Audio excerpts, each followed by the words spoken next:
Not to get political, but finally a protest that I can get down with. Keep the river out of Iowa! In true fashion, at the best possible time, well, I bought a boat. Let me tell you why. I'm going to go over why I bought a boat and why you should think about buying one yourself. If we haven't met yet, my name is Jeff George. Nice to meet you. Here on this channel, we're obsessed with self-sustainability. So be that growing your own food, catching your own food, fixing your own machinery, working on your own cars, your house, what tools you kind of need.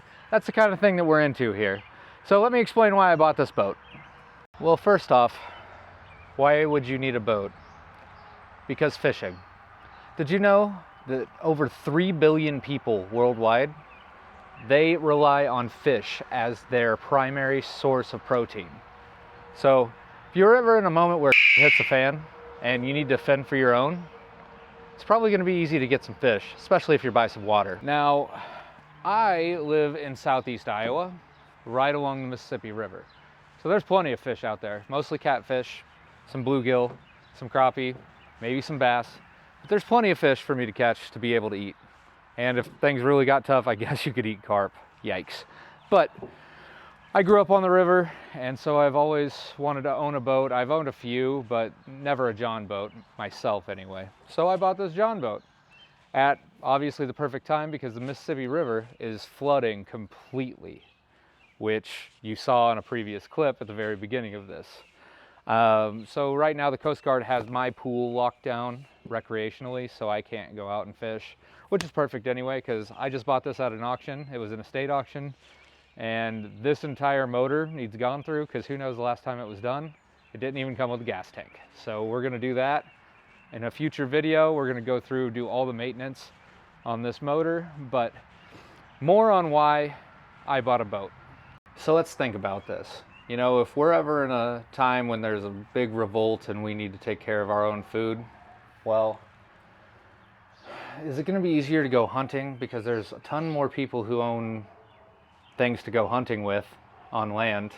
I can't say it because YouTube would hate that. But there's far fewer people that own boats who can go fishing. Now you can fish from land, but to get to the best possible spot, to have the best possible outcome, you need a boat. So that's why I bought it. Not only is boating, you know, good for the good times, but when times get tough, I'll be able to get food for my family, which is the important thing, which is what life's really all about when it comes down to it. What did I buy? I bought a 20-foot long John boat. It's a 20-foot long SeaArk, and it is 72 inches wide, 6 foot. So it's a 2004 SeaArk 2072, and it's got a cool little 4-stroke 60 horse Mercury, which is going to be more than enough for the Mississippi River and what I'm going to do with it. However, you can tell that this boat was used, and a majority of its life was spent sitting in water. So I'm going to have some work to do on it, but that's okay because I got it for a heck of a price at an auction. Just think about all of the fish that could be fitting in here and how much food you could go out and catch in one day if you absolutely had to. To you, I might sound like some crazy tinfoil hat wearing person that is a recluse, but honestly, our food supply has never been more disrupted. And there's been so much deceit and lies that have been passed about. So I don't really trust what people have been telling me. You know, I think the whole situation with the vid that happened in 2020 really kind of made us all a little bit skeptical. So I'd rather have it and not need it and just use this boat for good times than need it and not have it.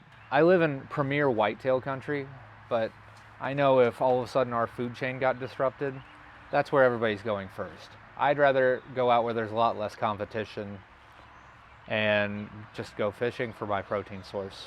Now personally for you, if you live by some water and you have the means to make it happen, because I know disposable income's hard to come by, I would buy a boat at some point just to have. And you know, your family, you can use it. There's all sorts of good times to be had on water. There's a reason why humans, for millions and millions of years, their population centers are around water.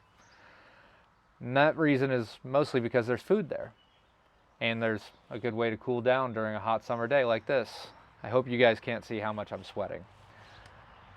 But look, I just wanted to introduce this boat to you guys, go over a few reasons why I thought buying a boat would be a good idea, self-sustainably wise. I mean, there's a billion different things and reasons to buy a boat, and if you need a reason, like, make sure you can get food for your family, because you never know what's just around the corner, and you never know when we're going to have to go back to being more hunters and gatherers like we were for millions of years as humanity as a whole, if that makes sense.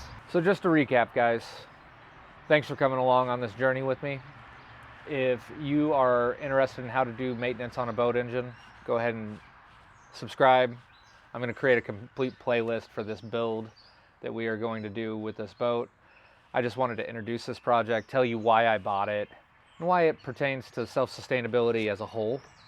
Because here on this channel, if you're just now joining me for the first time, we like to talk about tools. We like to show how to fix things, how to make systems in a house operate. We're renovating this home behind me that's on 3 acres to a homestead. And I also invest in real estate properties, which means I've got plenty of problems that come up that I'm going to show you guys how to fix as time goes on. I like doing work on my own equipment and my own vehicles, of which I own way too many. But it's important to know how to do this, because this has become a lost art with my generation. I'm a millennial, and it seems a lot like none of us know how to work on our own stuff. So growing up on a farm, I was taught, you know, how to fix everything that breaks. You don't need anybody else, you just need yourself.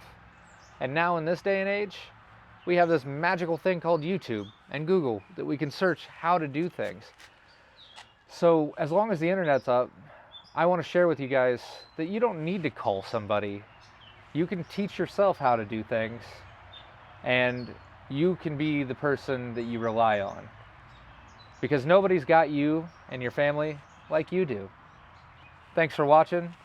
If you could do me a favor, just to help get this message pushed to more people, hit the like button, subscribe, and follow along on this journey.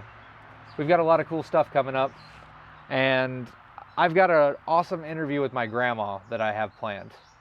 Now this video is going to come out before the interview with grandma, which she's going to be 96 this month.